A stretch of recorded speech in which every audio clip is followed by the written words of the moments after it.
What's up guys, and welcome to a new video. Obviously it's a new video because it's a new video on the channel. Yeah, okay. I'll just get on with it. This is, as you've read in the title thing at the bottom or whatever, this is my Doctor Who complete DVD collection. I'm thinking about doing this. I did make a video for the 50th subscriber, but I wasn't impressed with the video, and by the time I finished the video I was already at 55 subscribers. So I'm just gonna show my Doctor Who DVD collection. Random TARDIS, I'm gonna move that out of the way for a second. I usually keep it here on the shelf, but I want to keep it there.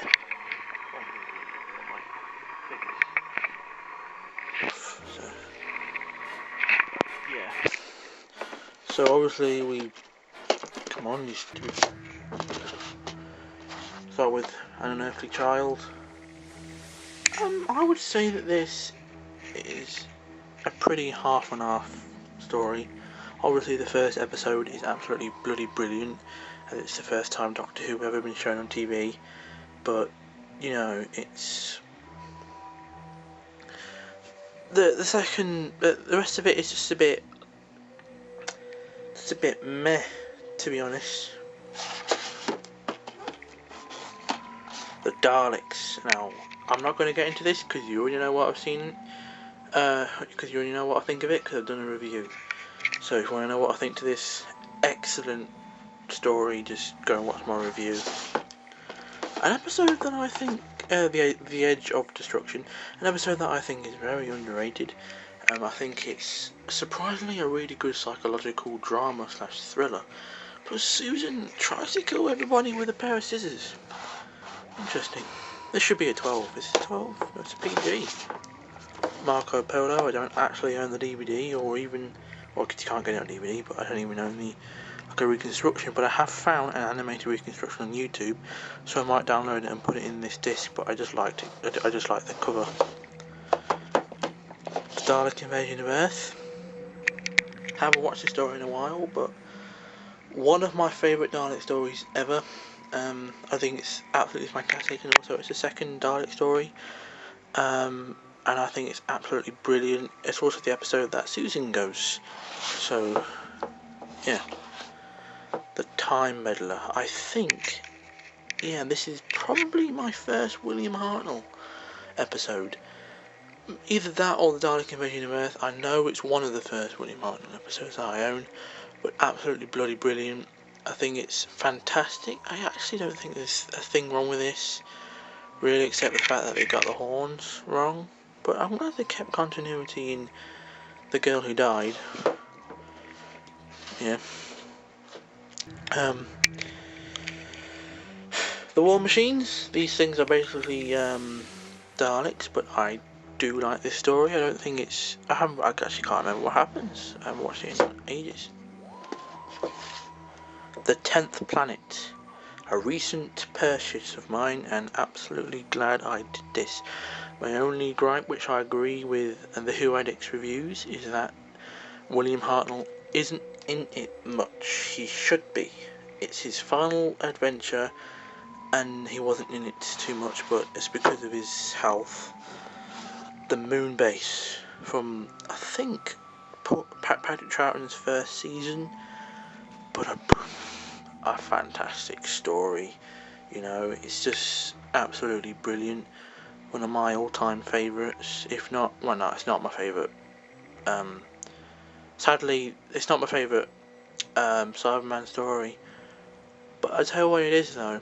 It's one of my favourite Cyberman stories. So, yeah. Again, the Faceless Ones. I don't, obviously you can't own this, but I do own, released from the Sun newspaper when they did those Doctor Who DVDs, where it's just one part. They released the first and only surviving episode of the Faceless Ones, so I'll put it in here. The Tomb of the Cybermen. For a while, this was my favourite Cyberman story. I would still say it's my favourite Cyberman story, but I haven't seen all of them. So, but this is absolutely fantastic. Literally, when I first watched this story on TV, I became obsessed with this. I would not stop going on about it. I kept looking on Amazon to buy it, but it never crossed my mind. And then I finally got it.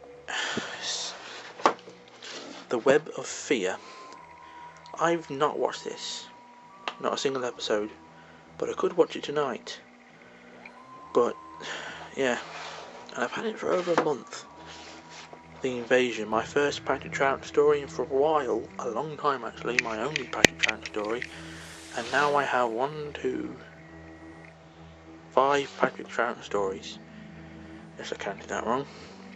But yes, this is a brilliant episode and the first appearance of Unit.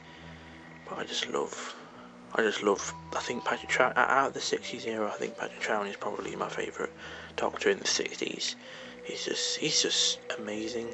He's similar to Matt Smith in the way that he's basically a bumbling idiot, but he can be serious.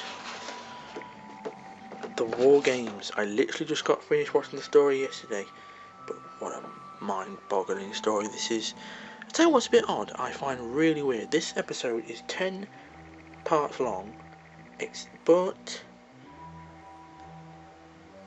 it doesn't drag at all. But quite a lot of Jon Pertwee's 6-parters do drag a little bit, especially the Ambassadors of Death, speaking of which. Now, I only own 3 episodes from Jon Pertwee's era. I really want to get Spearhead. I would like to complete his whole era, but yeah. But anyway, the Ambassadors of Death. For a long time I've been meaning to get this story, mainly because I wanted to really just, I thought it looked really creepy, and it is. It's probably the most James Bond story I've ever seen of his, but it's bloody brilliant. And the way to tell if it's an episode in his season is if it has Liz Shaw in it.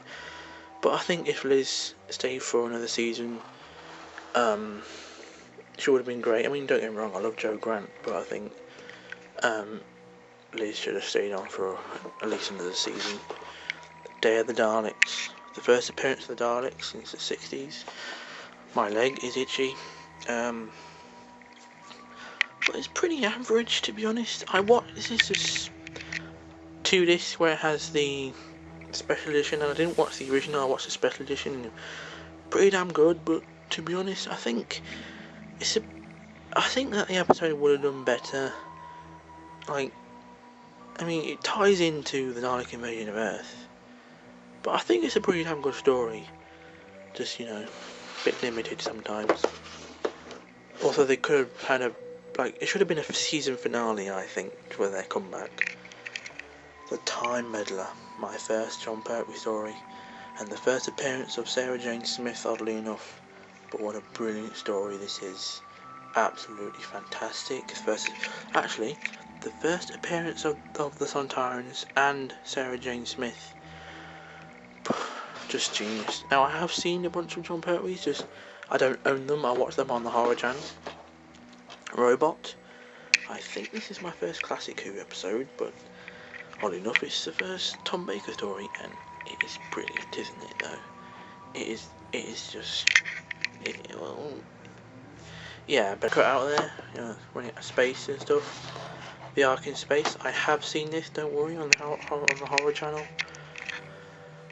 A lot of these I've seen on the Horror Channel that I already own, but I know that TJ Productions said he isn't bothered by the special edition, but I think the special edition cover is a lot better than the regular one, because the regular one is just a picture of that guy there.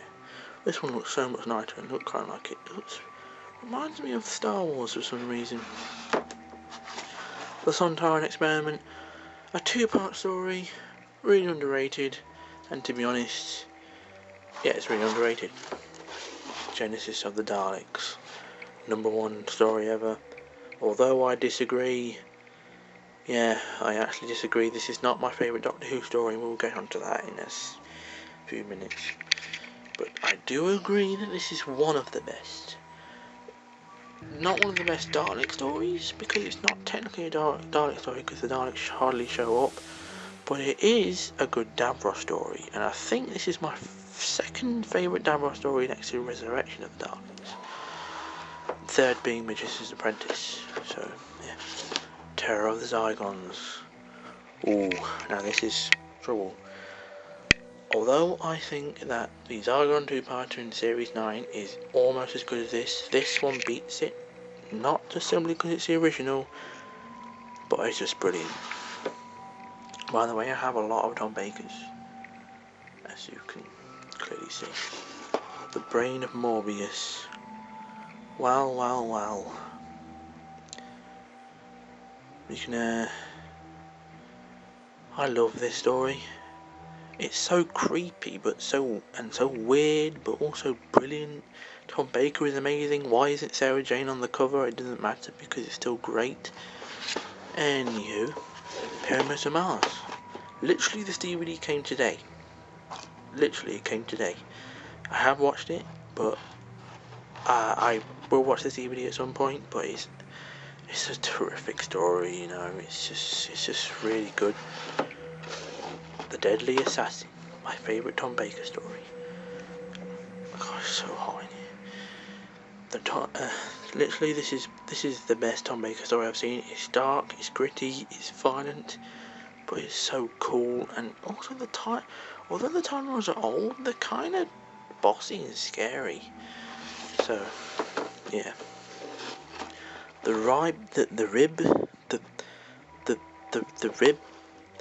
Reboss Operation came in my Key to Time box set that I got for Christmas a few years ago.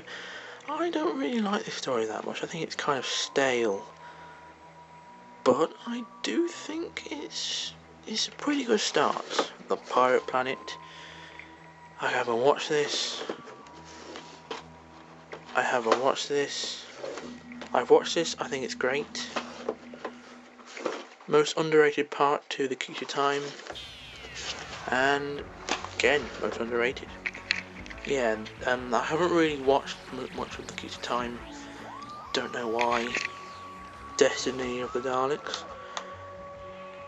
My first Tom Baker Dalek story, and because of pure nostalgia, I think it's brilliant. The Leisure Hive. Okay, I don't usually say this about Doctor Who stories, but this is utter crap. It's boring. Even the bad Doctor Who stories, I still find some entertainment out of it, but for some reason the Leisure Hive I just don't. The Keeper of Traken can get a bit stale in places, but still brilliant. Logopolis. Well, the story's great. The Watcher is awesome. But to be honest, Tom Baker's Regeneration is a bit boring, so yeah. Castrovalva. The first few parts are great, but the parts where they actually get to Castrovalva, I just find a bit dumb. Force of Doomsday. I actually really like this story, to be honest. I think although it's not fantastic, I think it's really underrated, and to be honest, I would put it in my top 10 most underrated Doctor Who stories ever. I should make that a list one day. Kinder, pretty damn decent actually. The Mara is really creepy. Now,